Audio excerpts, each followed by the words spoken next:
तो कुछ एक बातें हैं सभी भाई बहनों को बतानी बहुत ज़रूरी है। सबसे पहली बात तो भाई और बहनों, अब हमने संसार की तरफ से बिल्कुल आंखें बंद कर लेनी है। हमने भगतों की तरफ से भी आंखें बंद कर लेनी है। कौन से भगत? जो शतलोक आश्रमों से जुड़े हुए भगत है। वो क्या कहते हैं, क्या कहेंगे, हमने कुछ नहीं सुनना, कुछ नहीं देखना, क्योंकि हम जान चुके हैं उनको एडी से चोटी तक। वो खुद कितने मर्यादा में हैं, वो खुद कितने भगत हैं, फिर भला वो हमें क्या शिक्षा देंगे। तो हमने उनकी तरफ से आंखें बंद कर लेनी है। अब आगे का समय है भक्ति का। अब हमें भक्ति बचाएगी, भक्ति। तो सबसे पहली बात भाई और बहनों, ये जो 5 ज्योति के साथ में परमात्मा ने जो अपनी आरती उतरवाने की प्रक्रिया भक्ति मार्ग में शुरू जो करवाई है, ये हमारी कैसे सफल होगी, हमने किन किन बातों का ध्यान रखना पड़ेगा। कुछ एक बातें जानना बहुत जरूरी है। अब देखो भाई और बहनों, हम परमेश्वर की 5 ज्योतियों के साथ में आरती उतार रहे हैं। तो सबसे पहला जो पॉइंट है वो है नियम, मर्यादा। अब चाहे कुछ भी हो जाए, भाई घर छूटो, चाहे जग रूठो, चाहे रूठो ये संसारा हो, कौन सुनेगा मेरी काल लोक में जब गुरु रूठ गया मेरा हो। मर्यादाओं के लिए हम सत्सेवक भाई बहनों ने अब कमर कस लेनी है, कमर। अगर जरा भी मर्यादा हमारी टूटी, ये हमारी आरती सफल नहीं हो सकती। ये 5 ज्योति वाली आरती हमारी सफल नहीं हो सकती। अगर मर्यादा तोड़ के यदि हम ये आरती करने की फॉर्मेलिटी करेंगे तो हम भगवान को धोखा नहीं दे सकते, हम खुद को धोखा दे रहे हैं, खुद को। तो मर्यादाओं के लिए कमर कस लो, कमर। जो जो नियम गुरुदेव ने हमें बता दिए, कुछ भी हो जाए निभाएंगे तो निभाएंगे। परमात्मा से प्रार्थना करेंगे नाक रगड़ रगड़ के। चाहे किसी का पति रूठे तो रूठे, किसी की पत्नी रूठे तो लाख बार रूठे, किसी की पत्नी घर छोड़कर जाए तो लाख बार जाए, किसी का जो है पति जाए तो लाख बार जाए, किसी के सास ससुर नाराज हों, किसी के माता पिता नाराज हों तो लाख बार हो जाए। अब भक्ति करेंगे तो भगवान को प्रसन्न करने के लिए करेंगे, घर परिवार को, रिश्तेदारों को, समाज को प्रसन्न करने के लिए नहीं करेंगे कुछ भी। अपने परमेश्वर के वचन को प्रथम महत्व देंगे, अन्य किसी के भी भक्ति विरुद्ध वचन को महत्व नहीं देंगे। आप घर में रह रहे हैं, परिवार में रह रहे हैं, ससुराल में रह रहे हैं, हमने केवल उनकी उन्हीं बातों का समर्थन करना है, उन्हीं बातों तक हमने सहयोग देना है जो बातें भक्ति मार्ग में किसी प्रकार से बाधा उत्पन्न ना कर सके। अगर उनका कोई भी कार्य, कोई भी नियम अगर हमारी मर्यादाओं को तोड़ने वाला होगा, भक्ति बाधक होगा, तो भाई चाहे ससुराल वाले नाराज हों, चाहे पीहर वाले नाराज हों, हमने वो कर्म नहीं करना। कुछ भी आर पार की लड़ाई है, आर पार की मंसूर की तरह दृढ़ हो जाना है, क्योंकि परमात्मा ने दया बख्श दी हमारे ऊपर, बहुत बड़ी हमारी बुद्धि खोल के। सबसे पहले तो गुरुदेव ने सात संगति के माध्यम से अपने आप को भगवान सिद्ध करवाया, और उसके बाद परमेश्वर ने वो आध्यात्मिक क्रिया शुरू करवा दी जिसको 30 साल तक सारी संगत केवल तोते की तरह बोल रही थी, पाती पंच पोप कर पूजा, देव निरंजन और न दूजा, लेकिन समझ कोई नहीं पा रहा था। अब परमेश्वर ने हमारी बुद्धि खोली, ज्ञान योग खोला, और आज 5 ज्योतियों के साथ में आरती उतरवानी शुरू कर दी। और ये आरती सफल होगी मर्यादाओं के साथ में। तो मर्यादाओं के साथ में भाई और बहनों कोई समझौता नहीं किसी प्रकार का। असंख्य जन्म हो गए, असंख्य युग बीत गए, हमने रिश्तेदारों को प्रसन्न किया, परिवार को प्रसन्न किया। आज ना वो रिश्तेदार हमारे साथ में, ना वो परिवार हमारे साथ में। कोई कहीं पे जो है गधा बन के घूम रहा है, कोई कहीं पे जो है कुत्ता बन के घूम रहा है, कोई लक 84 में पड़ा है, कोई नरक में सड़ रहा होगा। क्या काम आया हमारे वो कुल परिवार जिन्होंने हमेशा हमारी भक्ति में बाधाएं उत्पन्न की। अब हमने परमेश्वर को प्रसन्न करना है, गुरुदेव भगवान को प्रसन्न करना है, और ये अगर प्रसन्न हो गए तो लक 84 मिटेगी, नरक का कष्ट मिटेगा, सदा सदा के लिए हमारा मोक्ष होगा, सतलोक में अखंड सुख भोगने के लिए परमात्मा बैठा देगा। और गुरुदेव भगवान भी अपनी वाणी में कहते हैं, कोटि शीश तूने दे दिए यम राजा की फेंट, कि बच्चों तुमने करोड़ों शीश दे दिए, अपने करोड़ों शीश, कभी लक 84 में पढ़कर, गधा कुत्ता सुअर बनकर, बकरा बनकर, मुर्गा बनकर इस काल ने तेरे शीश कटवाए। करोड़ों शीश तूने दे दिए यम राजा की फेंट, फेंट यानी झटके से लेता है, जबरदस्ती। और एक शीश दे के देख ले सतगुरु अपने की भेंट, कि तू एक सिर अपना अपने सतगुरुदेव भगवान के चरणों में ज्ञान को आधार बना के समर्पित कर दे। सतगुरु को शीश देने का मतलब है मर्यादाओं में रहकर भक्ति कर, चाहे कितना ही संघर्ष क्यों ना करना पड़े। फिर देख उस एक शीश के बदले में मैं तुझे क्या दूंगा। ये काल जो तूने इसको करोड़ों शीश दे दिए, फिर भी तुझे इसने कुछ नहीं दिया धोखे के अलावा। और एक शीश अपने गुरुदेव को समर्पित करके देख कि ये जीवन मेरा आगे का मेरे गुरुजी के लिए, संसार कुछ नहीं है मेरे लिए, ये तो जेल है, जेल सतलोक की। मैं तो कष्ट भोग रहा हूं यहां पर, राजा बन के भी, महाराजा बन के भी, देवता बन के भी। यहां तो पाप और पुण्य दोनों हमारे लिए घातक है, घातक। पाप कर्मों से तो आदमी वैसे दुखी, और पुण्य कर्मों से वो राजा बनेगा, राजा बन के पाप कमाएगा, अगले जन्म में गधा बनेगा। वो पुण्य भी हमारे लिए जेल है। तो ये शीश हमने अपने गुरुदेव को समर्पित करना है, ये जीवन अपने गुरुदेव को समर्पित करना है। मर्यादा नहीं तोड़ेंगे तो नहीं तोड़ेंगे। अनजाने में टूट गई, परमात्मा माफ करेगा। अब हम किसी का कोई दबाव नहीं मानेंगे, और फिर हमारे साथ हमारा भगवान रहेगा। जब हम इतने दृढ़ हो जाएंगे ना मर्यादाओं के लिए, गुरुदेव को प्रसन्न करने के लिए, परमात्मा शीश पे आके बैठ जाएगा, अपने बच्चे के शीश पे आके। घनघोर घटा परमात्मा ऐसे टाल देगा उन संकटों को एक सेकंड में। हमने दृढ़ विश्वास बना के रहना है। तो यह सबसे पहला नियम है, तब हमारी ये आरती परमात्मा स्वीकार करेगा, सुबह के नित्य नियम के समय, संध्या आरती के समय। अन्यथा हमारी आरती सफल नहीं हो सकती। अगर जरा भी मटके में छेद हो गया, जरा भी मटके में छेद हो गया, आप पानी डालते रहो, पानी नीचे से निकलता रहेगा, अंत में प्यासा मरना पड़ेगा, प्यासा। तो जरा भी मर्यादा टूट गई तो भाई भक्ति मार्ग में फिर हमारी कमाई जो है वो निकलती रहेगी। ये सूक्ष्म खेल है सारा का सारा। दूसरी बात भाई और बहनों जो बहुत ज्यादा इंपॉर्टेंट है, जब भी हम अपने प्रभु की आरती उतारें, अपने गुरुदेव भगवान की, अपने परमेश्वर की, सुबह के समय अगर आप नहा सकते हो तो बहुत अच्छी बात है, नहीं नहा सकते हो तो अपना हाथ मुंह धो के अच्छे से उसके बाद। और दोनों समय, क्योंकि दोपहर को हमने ये 5 दीपक वाली आरती जला के आरती नहीं करनी है, सुबह और शाम, सुबह के नित्य नियम के समय और शाम को संध्या आरती के समय। ध्यान रहे भाई और बहनों, हमने बिल्कुल चिंता मुक्त होकर आरती उतारनी है, चिंता मुक्त होकर। आप दिन भर अपने काम पे गए, आप 20 लोगों से मिले, किसी ने अच्छा कहा, किसी ने बुरा कहा, किसी ने टेंशन दी तो किसी ने कोई खुशी दी, लेकिन जब शाम को हम अपने घर पर आ रहे हैं और अपने गुरुदेव भगवान की आरती कर रहे हैं, हमने बाहर की चिंताओं को घर के दरवाजे के बाहर ही पटक देना है।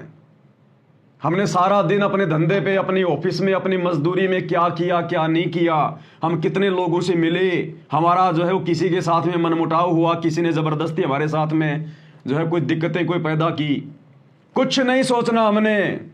क्योंकि भगत अपनी तरफ से तो किसी के साथ में गलत व्यवहार कभी करेगा नहीं, जो भगत होगा। और दुनिया जबरदस्ती हमारे साथ में गलत व्यवहार करने की कोशिश करेगी तो हमारा बिगाड़ कुछ पाएगी नहीं, तो भगत ने टेंशन लेने की जरूरत ही नहीं। फिर हमारा भगवान हमारे साथ है, हमारा गुरुदेव हमारे साथ में, बाड़ी बाका नहीं होने देगा परमात्मा। तो आरती करते समय, सुबह की आरती और शाम की आरती करते समय हमने बिल्कुल चिंता मुक्त होना है। और परमात्मा कहते हैं प्रेम मगन होए आरती गावे। हमने मगन होकर प्रेम के साथ हमारा पूरा ध्यान आरती में, गुरुदेव के चिंतन मनन में, उनकी सलोनी सूरत में, भक्ति भाव के आसपास है। सो संध्या हमरे मन मानी, कहे कबीर सुनो रे ज्ञानी, मन पसरे को घट को आने। परमात्मा कहते हैं सारी चिंताओं को भूल जा, वो आरती मुझे स्वीकार होगी। तो आरती उतार रहा अपने गुरुदेव की आरती उतार रहा है, और तेरा ध्यान भग रहा है तेरे धंधे पे, तेरी ऑफिस में, तेरी लेबर के अंदर, या किसी और काम के अंदर, या किसी और चिंता के अंदर तू फंसा हुआ है, तो तेरा ध्यान कहां है? तू तो फॉर्मेलिटी कर रहा है, तेरा मन तो कहीं बाहर भटक रहा है और हाथ से तू खाली पूजा की थाल हिला रहा है। वो आरती परमात्मा को स्वीकार नहीं होगी, बिल्कुल नहीं होगी। जितना गुड़ डालेंगे उतना ही मीठा होगा। तो अब हमने चिंता मुक्त होकर अपने प्रभु की आरती उतारनी है। चिंता मुक्त होकर दुनिया भाड़ में जाए, काम धंधा भाड़ में जाए, नुकसान तो नुकसान, फायदा तो फायदा। हमारा नुकसान हमारा फायदा सबसे बड़ा इस भक्ति में है। भक्ति सफल नहीं हुई तो सबसे बड़ा नुकसान है। दुनिया में इससे बड़ा नुकसान कोई दूसरा नहीं है। और अगर भक्ति सफल हो गई तो सबसे बड़ा लाभ है, ये सबसे बड़ा फायदा, इससे बड़ा कोई फायदा नहीं पूरी सृष्टि में। तो चिंता मुक्त होकर, मगन होकर हमने आरती करनी अपने गुरुदेव भगवान की। बाहर की चिंता बाहर, काम धंधे की चिंता काम धंधे तक सीमित है। अब हमने गुरु को प्रसन्न करना है। हमने दुनिया को बहुत प्रसन्न कर लिया, हमने हमारे बॉस को बहुत प्रसन्न कर लिया, ऑफिस का काम ऑफिस तक, इसके बाद नहीं भाई। घर पे फोन नहीं आना चाहिए, सेठ जी ध्यान रख लेना। तो चिंता मुक्त होकर, इसके अलावा जब हम आरती करना शुरू करें तो भाई ये जो अपने मोबाइल वगैरह है ना, इनको बिल्कुल बंद, या तो बंद कर दो या इनको फ्लाइट मोड पे लगा दो और इनको उल्टा करके रख दो, उल्टा करके, ताकि हमें किसका फोन आ रहा है वो भी ना दिखाई दे, वो भी ना पता चले हमें, हमारा ध्यान बिल्कुल ना भटके। आरती उसी भगत की सफल होगी जो भगत आरती के समय केवल आरती का ही काम करेगा। बीच में फोन आ रहा है, आप बात कर रहे हो, हाँ हाँ ठीक है ठीक है ठीक है, मैं आरती कर रहा हूं, बाद में फोन करूंगा, ये भी नहीं बोलना। उठाना ही नहीं है इसको, भूल जाओ कि मेरे पास में मोबाइल है। फ्लाइट मोड पे लगा दो, स्विच ऑफ कर दो, उल्टा करके रख दो, इसकी रिंगटोन बंद कर दो, नो डिस्टरबेंस, हमें कोई व्यवधान नहीं चाहिए। काम धंधा बड़ा नहीं है भगवान की आरती से, भगवान की भक्ति से। कोई अर्जेंट काम है वो पहले कर लो, आरती करने से पहले। किसी को फोन करना हो पहले कर लो। सुबह की 1 घंटे की आरती, शाम की 1.25 घंटे की आरती, बिल्कुल बंद मोबाइल। कोई अर्जेंट काम है अपना पहले कर लो। दास सेवा में था, कल आते समय एक भगत भाई के घर पे आ गया और सोचा भाई चलो यहां कर लेते हैं परमात्मा की आरती। आरती करनी है मालिक की। हाथ मुंह धोके परमात्मा की ज्योतियां जलाई, आरती उतारना शुरू कर दिया। शुरू में दास ने ले ली थाल हाथ में परमात्मा की, दास मालिक की आरती उतारने लग गया। अब बीच में भगत जी फिर डिस्टर्ब करने लग गए। मोबाइल उन्होंने बंद नहीं किया। कभी बीच बीच में ऑटो बुक कर रहे हैं, कभी बीच बीच में फोन उठा रहे हैं। तो उनकी भी आरती है सफल और साथ में दूसरे का भी ध्यान भटका रहे हैं। तो वो आरती भी परमात्मा स्वीकार नहीं करेगा। वो अंतर्यामी, वो देख रहा भाई, हम फॉर्मेलिटी नहीं कर रहे, सामने कोई फोटो थोड़ी रखी है। अगर ये पूजा की थाल हमने हाथ में उठा ली तो ये ना सोचिए कि सामने संत रामपाल जी की फोटो है। सतगुरु रामपाल जी साक्षात विराजमान है, साक्षात, वरना ये आरती हमारी सफल नहीं हो सकती। पांति पंच पोप कर पूजा, अगर गुरुदेव भगवान साक्षात सूक्ष्म रूप में आकर विराजमान ना हो तो ये आरती हमारी सफल नहीं हो सकती। ये फोटो के आगे थोड़ी कर रहे हैं हम। फोटो तो केवल एक माध्यम है ताकि हमारी याद बनी रहे। हम फोटो की पूजा नहीं कर रहे, हम मूर्ति पूजा नहीं कर रहे। मूर्ति केवल एक यादगार है। कबीरा दर्शन साधु का, मुख पर बसे सुहाग, दर्श उन्हीं को होते हैं जिनके पूर्ण भाग। हमने फोटो के आगे आरती नहीं लानी है। हमने ये देखना सामने मेरे गुरुदेव भगवान विराजमान है सूक्ष्म रूप में। अनंत कोटि ब्रह्मांडों के स्वामी, अनंत कोटि कलाओं के स्वामी, जितने मर्जी रूप बना ले गुरुदेव भगवान। गरीब सब पदवी के मूल हैं, सकल सिद्धि हैं तीर, और दास गरीब सतपुरुष भजो अविगत कला कबीर। ये काल 21 ब्रह्मांड का स्वामी, 1000 एक कला का स्वामी है, भगवान है। ये 1000 रूप बना सकता है एक बार में। अक्षर पुरुष 10,000 कलाओं का स्वामी है, एक बार में वो 10,000 रूप बना सकता है। और ये सारी सृष्टि के मालिक सतगुरु रामपाल जी भगवान, ये कबीर देव अनंत कोटि कलाओं के स्वामी हैं, जितने चाहे उतने रूप बना ले परमात्मा। ये अपने सभी बच्चों के घरों पर जब ये आरती शुरू होती है या गुरुदेव भगवान को भोग लगाया जाता है, परमात्मा उस समय आकर विराजमान हो जाते हैं। अन्यथा ना तो हमारा भोग सफल हो सकता और ना हमारी ये 5 बत्ती वाली आरती सफल हो सकती। तो हमने कुछ नहीं ये सोचकर कि सामने गुरुदेव बैठे हैं, उसके बाद चाहे किसी प्रधानमंत्री का फोन क्यों ना आ जाए, भैया बाद में तो बाद में, कोई डिस्टरबेंस नहीं किसी प्रकार का। घर में कोई मर रहा है, कोई पैदा हो रहा है, हमने देखना ही नहीं है। पैदा होने वाले को भी यही संभालेगा और मरने वाले को भी यही देखेगा। आरती के समय कुछ नहीं भाई, ये विशेष तौर पर ध्यान रखना, नहीं तो हम परमात्मा के दोषी बनेंगे। तो कल मेरी भी ढंग से आरती नहीं हो पाई और उनकी तो आरती ढंग से होनी कहीं थी, कहां थी।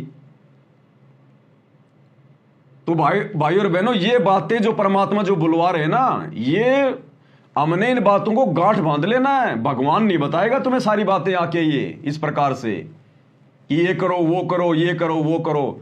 10 साल से परमात्मा दास के माध्यम से ही अपना संदेशा दिलवा रहा है और यही करना पड़ेगा आने वाले समय में सबको अपनी भक्ति सफल करने के लिए। इन संदेशों को हल्के में मत लेना बिल्कुल भी, नहीं तो भक्ति सफल नहीं होगी, परमात्मा नाराज हो जाएगा। अरे किसी मुख्यमंत्री ने आपको मीटिंग में बुलाया है और आप 20 आदमी या जो 10 आदमी हैं मैन आप मुख्यमंत्री के सामने मीटिंग में बैठ गए। मीटिंग हो गई शुरू और मुख्यमंत्री उधर से आपको भाषण दे रहा है, आपको कुछ समझा रहा है, और उस मीटिंग में यदि कोई आदमी बीच में मोबाइल आ गया और उस मोबाइल को उठा के हाँ जी वो टेम्पो बुक हो गया, ठीक है जी हो गया, वो OTP आ गया ना, आ गया। सोचो मुख्यमंत्री का क्या रिएक्शन होगा। इतनी इंपॉर्टेंट मीटिंग चल रही है और बीच में आदमी मोबाइल से बातें कर रहा है, वो अपनी बेइज्जती समझता है मुख्यमंत्री कि इसको मेरा कोई डर ही नहीं है, इसको मेरी कोई जो है की वो चिंता ही नहीं है इसको, ये मुझे नॉर्मल आदमी समझ रहा है क्या। मैं यहां पर इतनी गहन मीटिंग कर रहा हूं, इतनी अच्छी बातें बता रहा हूं और ये बीच में, ये बिल्कुल ही सीरियस नहीं है, ये बीच में बात कर रहा है। उसी समय मीटिंग से बाहर कर देगा और अपने दिल से उतार देता वो मुख्यमंत्री उसको कि ये बड़ा निकम्मा आदमी है, इसको जरा भी इसको शर्म नहीं है। और भाई और बहनों, हमारे सामने कौन होते हैं जब हम आरती करते हैं परमात्मा की? मुख्यमंत्री। तो उनके आगे कुछ लगता भी नहीं है। 21 ब्रह्मांड का स्वामी ज्योति निरंजन ब्रह्मा विष्णु महेश 33 करोड़ देवी देवता उनके चरणों की धूल के बराबर भी नहीं है। हम उस मुख्यमंत्रियों के मुख्यमंत्री सतगुरु रामपाल जी भगवान की आरती उतारते हैं और यदि हम बीच में डिस्टर्ब करेंगे तो भगवान कुछ नहीं कहेगा, वो प्रकट होके नहीं कहेगा कि देख तू ये क्या कर रहा है, बीच में बात क्यों कर रहा है। वो तो लिखता रहता है, पॉइंट बनाता रहता है कि तूने इतनी गलतियां की, तूने गड़बड़ियां की। उसी हिसाब से फिर हमारे को फिर जो है वो रिजल्ट मिलेगा, तो हमें जो है परिणाम मिलेगा। तो बिल्कुल भी हमने ये मोबाइल वगैरह का यूज नहीं करना, कुछ नहीं। जब परमात्मा ने संध्या आरती में कह दिया कि प्रेम मगन होए आरती गावे, तो प्रेम मगन होने का मतलब क्या है? अपने गुरुजी में अपना प्यार, अपने गुरुजी के प्रति चिंतन मनन ध्यान। अरे इसीलिए तो भगवान ने शुरू करवाई आरतियां। ये आरती परमात्मा ने इसीलिए तो शुरू करवाई है ताकि मेरे बच्चों का ध्यान ना भटके, क्योंकि अब ये काल ध्यान भटकाएगा। समय बहुत नजदीक है महाविनाश का, प्राइम टाइम चल रहा है, तो हमारा ध्यान ना भटके उसके लिए तो गुरुदेव ने हमें ये विधि बताई, हमसे ये विधि लागू करवाई। और हम इसमें भी अगर मोबाइल पे बात करेंगे तो फिर कैसे हमारा फिर बताओ जो है वो भला होगा? फिर कैसे हमसे भगवान प्रसन्न होगा? फिर तो हम हल्के में ले रहे भगवान को। तो ये हमने बिल्कुल भी नहीं करना है, बिल्कुल भी। तीसरी बात, मान लीजिए आपके घर में संध्या आरती शुरू हो गई और आप जी 5 मिनट बाद में आए, तो भैया अब नहीं चलेगा कि 5 मिनट बाद में आए, दंडवत प्रणाम किया और थाली लेके गुरुजी की आरती उतारने लग गए। भैया दोबारा से आरती करनी पड़ेगी शुरू से। भले आप आरती उतारो ना उतारो अकेले, वो आपकी मौज, आपकी अपनी मर्जी, लेकिन आरती बीच में नहीं चलेगी। अगर आरती करनी है तो बिल्कुल आरती में शुरू से ही गुरुदेव भगवान के जयकारे के साथ मंगलाचरण से ही आरती में खड़ा होना पड़ेगा। घर में आरती हो रही है, आप जी मतलब जो है 5 मिनट लेट आए, आपने देखा यहां तो आरती शुरू हो गई, आरती पहुंच गई जो है मतलब कि 56 नंबर पेज पे, ऐसी आरती अपरंपारा था के ब्रह्मा वेद उचारा, हाथ मुंह धो के तुम भी खड़े हो गए लेके भक्ति बोध। ये नहीं चलेगा, अब नहीं चलेगा बिल्कुल भी, बिल्कुल भी। जिस प्रकार कोई आदमी भूखा है और घर पर आया, आते ही उसने देखा कि भाई मेरा बेटा खाना खा रहा है, मेरी मां खाना खा रही है, मेरा बाप खाना खा रहा है, और बाप खाना खा चुका है, बस थोड़ी सी भूख है, हल्की सी, लास्ट का समय चल रहा है उसका। क्या उस समय वो बेटा अपने बाप के पास में बैठ के खाना खाएगा कि ठीक है ये 2 टुकड़े बच रहे हैं बस मैं तो यही खा लूंगा? नई थाली लगवाएगा, नई थाली, कि मेरे को तो 4 रोटी चाहिए पूरी, तब जाके पेट भरेगा, सारा दिन का भूखा हूं। तो आरती फिर हमारी कैसे सफल होगी? हमें आरती की, भक्ति की भी उतनी भूख होनी चाहिए, उतनी प्यास होनी चाहिए। तो अब ये नहीं चलेगा, या तो शुरू से ही आरती करो या फिर नए सिरे से आरती होगी दोबारा से पूरी, बीच में आरती में शामिल नहीं हो सकते अब हम। और अब हमने सारे काम छोड़कर, देखो परमात्मा धीरे धीरे धीरे धीरे आगे बढ़ाएगा। परमात्मा ने हमारी सबसे पहले वो गंदी आदत छुड़वाई। हम गुरु जी की ऑडियो वीडियो लगा के आरती किया करते थे, काम धंधा करते रहते थे, माता बहनें अपनी सब्जी बनाती रहती थी, कोई अपनी झाड़ू निकाल रही है। फिर परमात्मा ने हम सत्सेवकों पे दया बख्शी, परमात्मा ने अपनी ऑडियो वीडियो से आरती जो है करवाना हमसे दूर किया। हम भक्ति बोध लेकर आरती करने लगे खड़े होके। अब जो ये पांति पंच पोप कर पूजा, देव निरंजन और न दूजा, ये फाइनल विधि है, फाइनल विधि। अब भैया कोई काम नहीं, अपना काम या तो पहले करो या अपना काम बाद में करो, आधा 1 घंटे में कुछ नहीं बिगड़ने वाला। या तो सब्जी रोटी अपनी पहले बनाओ या फिर सब्जी रोटी बाद में बनाओ। तीनों समय की आरती के समय कोई काम धंधा नहीं, कोई झाड़ू पोछा नहीं, कोई सब्जी पूरी नहीं। आरती तो आरती, सबसे पहले भक्ति, प्रथम काम भक्ति, दूसरा काम दूसरा। अब नहीं चलेगा बिल्कुल भी, ये ध्यान रखना स्पेशल। तीसरी चीज, आप जी आरती कर रहे हैं और आरती के बीच में अगर कोई आपका भगत भाई आ गया या कोई रिश्तेदार आ गया, आपने उसकी तरफ देखना नहीं है, पीछे मुड़ के, सामने भगवान बैठा है और किसको देखेगा? भगवान के अलावा उससे ज्यादा महत्व किसी को नहीं। उससे मिलना है, कुछ भी करना है आरती के बाद में। आप जी तो आरती उतार रहे हो, पहली आरती हरि दरबारे, तेज पुंज जा प्राण उदारे। पीछे से कोई भगत जी आ गए, सतसाहिब भगत जी, सतसाहिब सतसाहिब सतसाहिब सतसाहिब, पहली आरती हरि दरबारे, सतसाहिब सतसाहिब। ये नहीं चलेगा, अब ये नौटंकी नहीं चलेगी बिल्कुल भी। चाहे प्रधानमंत्री क्यों ना आ जाए आपके घर पे, पहले आरती में ध्यान पूरा, उसके बाद में राम रमी करेंगे, सतसाहिब करेंगे। पहले आरती होगी पूरी कंप्लीट, लास्ट में गुरु जी को दंडवत करके उठेंगे, उसके बाद में देखेंगे अगर किसी से सतसाहिब करना है, किसी से राम रमी करनी है, उसके बाद में। आरती के बीच में कौन आ रहा है, कौन जा रहा है, कोई रिश्तेदार है, कोई भगत भाई है, कुछ भी है, चाहे ब्रह्मा विष्णु महेश आके बैठ जाओ आपके घर पे, गुरु जी की आरती खत्म होने के बाद में उनकी तरफ देखना है। मन में भी ध्यान नहीं करना कि ब्रह्मा विष्णु महेश आके बैठे हैं। देवों के देव महादेव, सारी सृष्टि का अकाल मूर्त, प्रथम पुरुष, सतगुरु आदि अनादि है, सतगुरु मध्य है मूल, सतगुरु को सिजदा करूं एक पलक नहीं भूल। सतगुरु पूर्ण ब्रह्म है, सतगुरु आप अलेख, सतगुरु रमता राम है, यामे मीनन अमेक। इनसे बड़ा सृष्टि में कोई नहीं है। बाकी सेकंड नंबर पे चाहे ब्रह्मा विष्णु महेश भी आके बैठ गए हो आपके सोफे पे, आपने ध्यान भी नहीं देना। पहले आरती कंप्लीट करो, उसके बाद में उनसे राम रमी करो, सतसाहिब करो। हाँ जी, आओ जी, बैठो जी।